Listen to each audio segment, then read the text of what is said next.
એટલા દિવસ આપણે 10 દિવસ 9 દિવસ માતાજીની આરાધના કરી અને આમાં છે તે જ્યોત પ્રકલિત કરી છે ગાઈસ. તો આમાં છે ને ઘીનો દીવો કરેલો હોય એટલે આમાં મસ્ત જે ભેગી થાય આંજણ કહેવાય ને આંજણ. તો આ આંજણ છે ને એને ઘી સાથે મિક્સ કરીને બાળકોને લગાડવાથી તો કે તેમની આંખમાં કોઈ પ્રોબ્લેમ ન થાય નાના બાળકો માટે.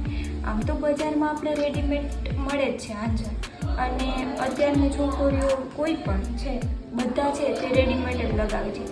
પરંતુ નાના બેબી માટે મોટા બી લગાવે તો ચાલે, પણ નાના બેબી માટે આંખોને કોઈ નુકસાન ન થાય એના માટે આ મસ છે, આ આંજણ છે તે વધારે ઉપયોગી બને છે.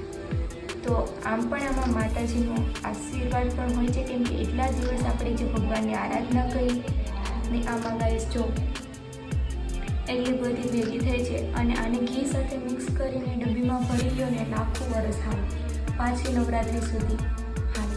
પહેલાંની બાઈએ તો કેવી રીતના કરતા કે દીવાને છે ને તે જે પાટકો હોય તાંબાનો કે પિત્તળનો કે, તો એમાં છે ને મસ બનાવતા સ્પેશિયલી.